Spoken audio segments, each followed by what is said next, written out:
Hello, and welcome to the 2021 Georgetown University Virtual Reunion Weekend. My name is Julia Farr, and I serve as the Executive Director of the Georgetown University Alumni Association. I'm a member of the college class of 1988 and a parent to three Hoyas, classes of 19, 21, and 24.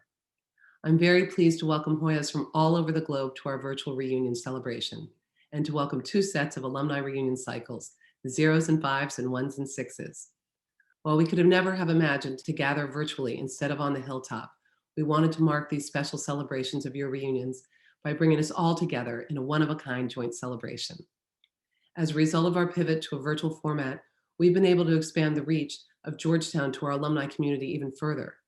The Office of Advancement and the Georgetown University Alumni Association have put together nearly 800 virtual events since the beginning of the pandemic.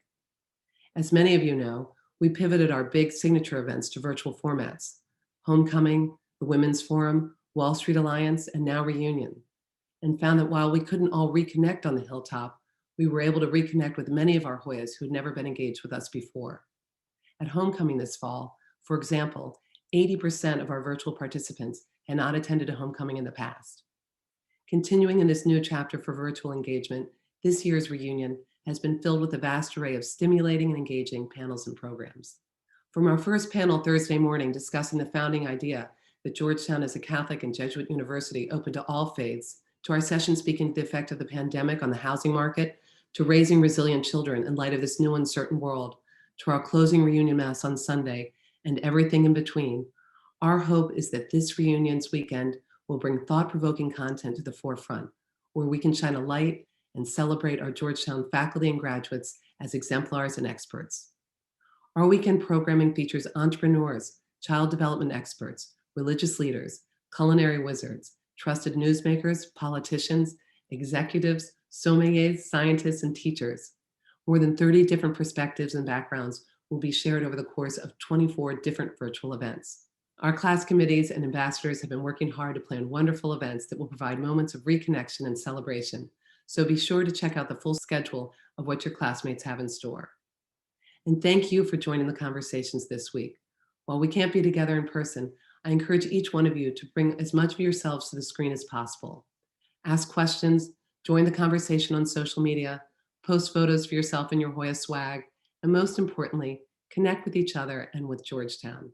Speaking of connecting with Georgetown, I thought an update and peek into the changes taking place on campus would be appreciated. So here's some insight into what's been happening.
Amazing. There have been so many exciting changes that have come to the Hilltop. All of them will certainly have incredible and positive impacts on our student experience. Speaking of our current Hoyas, I want to share this special video highlighting a few of the best and brightest that Georgetown has to offer and provide their insights and perspectives on their Georgetown journey, especially during this past year. Hi, my name is Joey Edmondson. Hi, my name is Josiah Laney. Hi there, my name is Jenny Sue. Georgetown honestly has been one of the best experiences of my life, and I honestly cannot thank you enough. I think that there's no other community quite like Georgetown, and I'm so grateful that, I'm able to go to my dream school.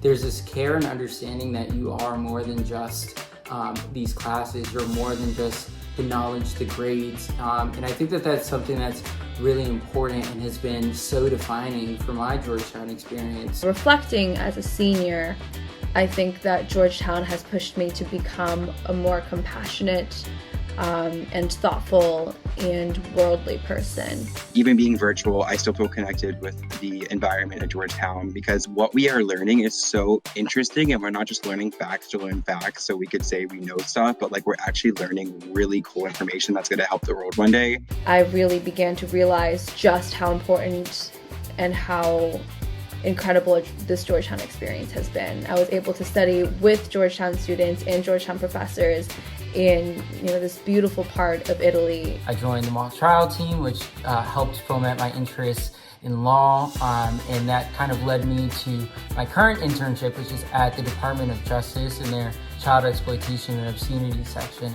That is also a place where I'm applying to work post-grad in their Civil Rights Division, and I'm really grateful of having that opportunity, even through the pandemic. This time in quarantine has made me reflect on how lucky I am to have this Georgetown community behind me and with me throughout, coronavirus and this really crazy time. Even being virtual, it's been a lot more of a connection than I thought it was going to be. I'm on Zoom all the time with friends studying or just hanging out. And to keep in touch with my professors, I've been going to office hours. I'm really just grateful of the opportunity to have been able to focus on some of these extracurricular opportunities and be supported through scholarship. When I got into Georgetown, I could never anticipated how amazing these past few years have been. I really feel like I'm getting a wonderful and holistic education, and I can't express my thanks enough for that. The Georgetown community is definitely a forever kind of community. I've just found it to be really special, and I'm extremely grateful that I've had the ability to experience this for the past 4 years, so thank you so much. From the bottom of my heart, thank you so much for making this opportunity possible. Watching that video fills me with pride to be a member of such a generous and impactful Hoya community. The generosity of each and every one of you that supports scholarship at Georgetown helps to make sure that students such as Joey, Josiah, and Jenny get to have their own unique, poignant, and life-changing Georgetown experience. Each year, I'm so proud to welcome the next generation of Hoyas to this lifelong alumni relationship with Georgetown. I hope that hearing their stories and messages of thanks does the same for you. And now it is my distinct pleasure to introduce to you the 48th president of Georgetown University, John J. DeGioia, to share a few words. Thank you all for joining us for our 2021 reunion weekend. We're grateful to have this opportunity to celebrate 2 reunion classes together.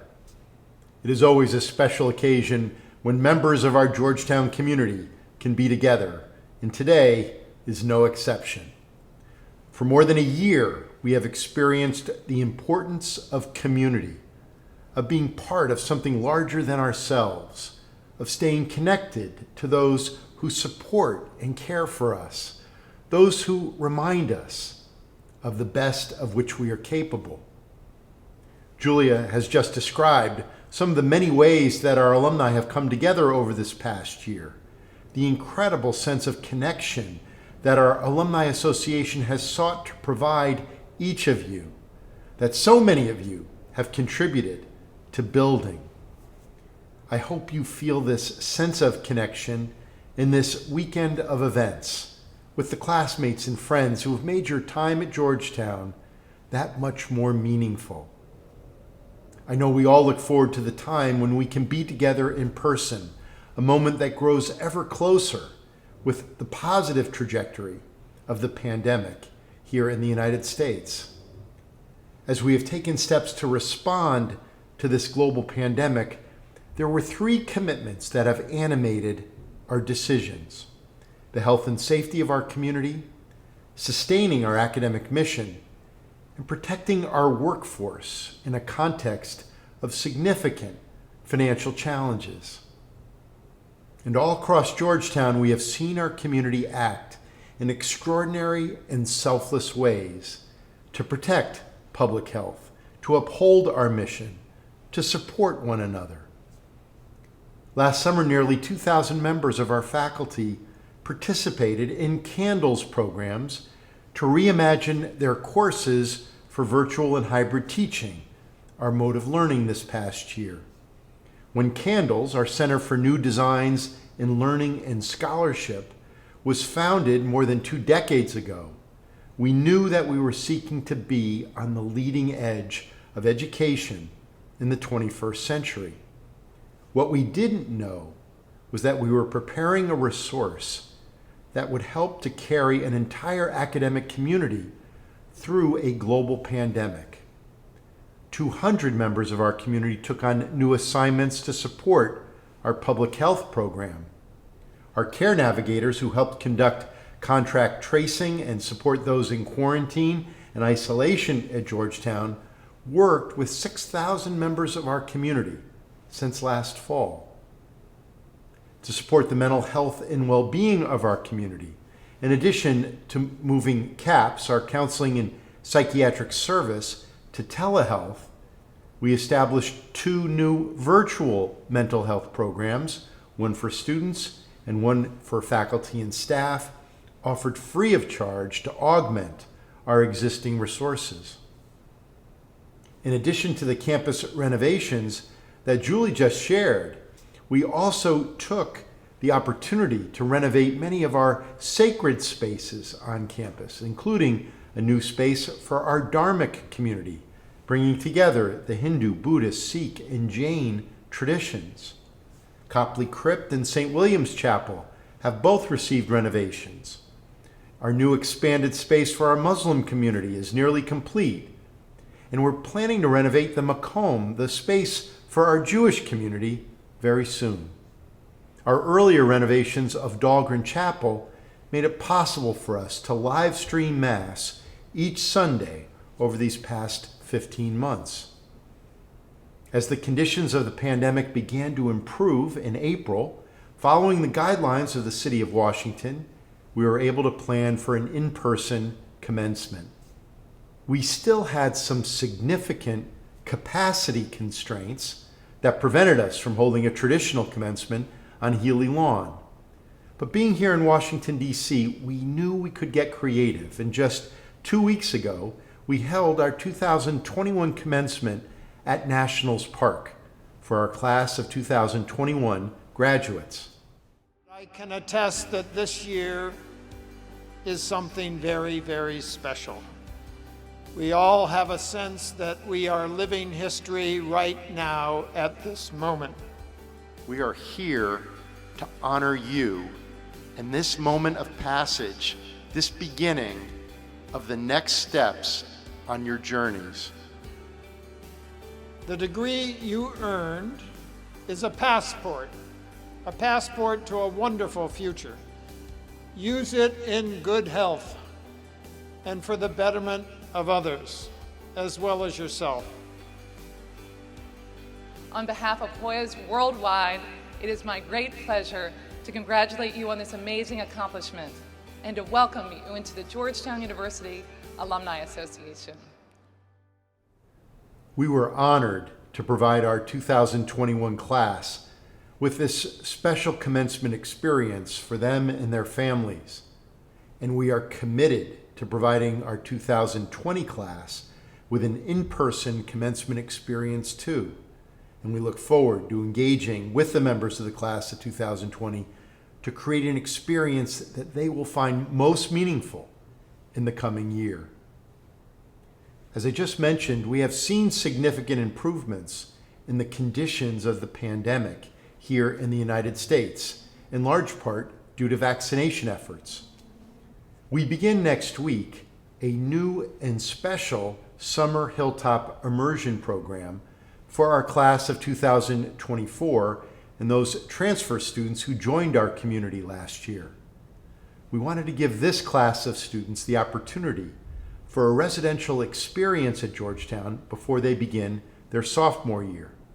Students are moving into campus right now. Throughout the past year, I have offered presentations about each week to provide some context on the decisions we have made and to identify those factors that we are tracking as we plan for future decisions. In order to keep our community connected, we also launched a daily conversation series featuring our faculty and staff from across our campuses. All of these are on YouTube, and among our most popular interview guests, Father Otto Hentz, John Glavin, Rosemary Kilkenny, Angie Mitchell, and Jeff Reed. We also announced some very exciting news only a few months ago. For our McCourt School of Public Policy, a new $100 million gift from our alumnus, Frank McCourt, launching our new ambition to become the most inclusive public policy school in the nation. Half of this gift will support student financial aid, while the remaining funds support faculty research. Within the McCourt School and across Georgetown, we have a new and emerging focus on technology. Our university-wide Tech and Society initiative has continued to grow, bringing together a unique combination of expertise and ethics, law, and policy, exploring how the use of technology and data shapes our lives. Our faculty are studying artificial intelligence, facial recognition, privacy and cybersecurity, national security issues, social media and disinformation, advising and training policymakers and providing students the opportunity to contribute to this cutting-edge research. These represent just two areas of great possibility for Georgetown. There are many others. We just launched our Racial Justice Institute with 3 new faculty co-directors focused on the performing arts, health equity, and the law. We launched a new joint Bachelor of Science in Business and Global Affairs through our McDonough School and our School of Foreign Service. We're expanding our commitment to the study of gender through our Gender Justice Initiative. And we recently held our 50th anniversary symposium for the Kennedy Institute of Ethics, whose founders paved the way for the field of bioethics. We're excited to play a role in these urgent national and global conversations on justice, policy, ethics, business, and technology. We know that there is a unique role that we are prepared to play as Georgetown University. There's no more exciting time for our community to be engaged in this work. And I hope this has given you a sense of some of the work we have underway and how we've responded to the challenges over these past few months. I wish to thank you for this opportunity to share with you. I'm going to invite Julia to join me on screen to share a few questions we've received from our reunion classes for this event. Welcome, Julia. Thank you. And thank you so much for your insights and great university update, President DeGioia. As is tradition, we're going to open up the conversation to our alumni in attendance today. An overwhelming number of you have submitted questions for President DeGioia. We want to thank you all for them. As we only have time to answer a few, we're going to dive right in. So if you're ready, our first question is from Kelly from the class of 1981. Kelly asks, with so many educational and degree opportunities accessible online, what adaptations do you see brick and mortar and Greystone colleges and universities making moving into the middle of the 21st century? What will the college experience be like in 10 or 20 years? Well, Kelly, I appreciate your question. And few could have imagined a shift of millions of students to virtual learning in March 2020 within just a few days. And these past 15 months have required all of us in higher education to adapt. And we're taking advantage of this experience to deepen what we know about teaching and learning. As I mentioned, 2,000 faculty participated in workshops to use technology in support of their teaching. We would have had a greater number, but already many of our faculty are well-versed in digital tools for engaged learning. So where do we go from here? We know that place is important. We know that our students and faculty want to be in the classroom together. We also know that technology provides us with some extraordinary tools to support learning. How can digital tools support learning inside the classroom? How can we provide the hands-on experiences inside and outside the classroom that will provide the most meaningful learning experiences for our students? These are the questions we're facing today. The importance of higher education has never been more important. 2/3 of all new jobs require post-secondary education. The economy produces more jobs that require post-secondary education than there are graduates. 11 million jobs will go unfilled over the next decade. Even with the impact of the pandemic, while there are 8 million people still out of work, all employed prior to the pandemic, we know that post-secondary education has never been more urgent, more important for ensuring that we're preparing our young people for the world that they will be living in. Wonderful, and thank you for that. Our next question was submitted by Erin. Erin is a double Hoya from the undergraduate class of 2005, and she's a recent graduate just this past week at the Law Center. Erin asks, where do you see the future of the university heading on race? Specifically contextualizing or creating a nexus between your and its work around #GU272, efforts within the law school clinics, the African American Studies program, and off-campus volunteerism opportunities for undergraduates and the like. Well, Erin, thanks for this very important question. We have an extraordinary range of work going on, especially, as you know, at our Law Center. Our criminal justice clinic spent the last year dedicated to responding to the COVID-19 challenge and advocating for compassionate release for those incarcerated. Our Prisons and Justice initiative, in just 5 years, has become a national leader in prison education. Our Health Justice Alliance is pioneering new approaches to medical legal partnerships. We've expanded the faculty of our African American Studies Department. And as I mentioned in my reflections, we've launched our Racial Justice Institute. 3 new faculty have joined our community as co-founders in the performing arts and health equity and in law, with a 4th who will be focused on public policy will be joining us soon. So this will be a university-wide institute. So while it will pursue an ambitious research agenda and work to engage our local and national community in its work, it will also serve as a convening place for many of the initiatives around campus. We're continuing to engage our work around the history of slavery at Georgetown. Our work in the time ahead is focused on building our new fund to support community-based projects in descendant communities. We've also provided support for the development of the Descendants Truth and Reconciliation Foundation. Leaders in the descendant community and in the Jesuits have worked together to establish a new foundation to support, in part, the educational advancement of descendants. And we're launching new projects related to memorialization on campus this fall. These are just a few of our areas of work, and we know that there's much more work for us to do. Thank you. Thank you for such an important update on this work. We've also received, as you can imagine, a number of questions on Georgetown admissions this year. How do the numbers look? Well, we've never experienced greater demand for our programs, and this is true at all levels. We've received a new record of applications for our undergraduate programs, with growth in all undergraduate schools and in the diversity of our applicants. Our School of Medicine had its strongest year ever, nearly 17,900 applications for 200 slots. And we saw a 40% increase in applications from underrepresented minorities. At the graduate school, we've seen a tremendous increase in the number of applications, up 20% overall. We've never had a growth rate this high.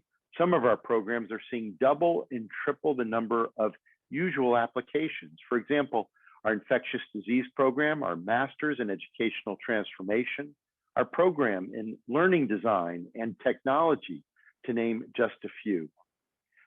At the graduate level, we even saw small growth in the number of international students applying. Our law school, which celebrated its 150th anniversary this year, has again seen a record year. Nationally, applications for law schools are up about 20%. At Georgetown Law, we saw a 42% increase. The most applicants any law school ever received at 12,500. We hold this record. Well, this year we finished around 14,000 applicants, breaking our own record. It's been an extraordinary year for admissions across the entire university. That's incredible. Well, thank you, Jack, for spending time with us today. Thank you for engaging this conversation. And thank you to all of you for joining us this afternoon. We hope you enjoy the rest of your virtual reunion weekend, connecting with each other and with Georgetown. Hoya Saxa. Thank you, Jack. Thanks so much, Julia.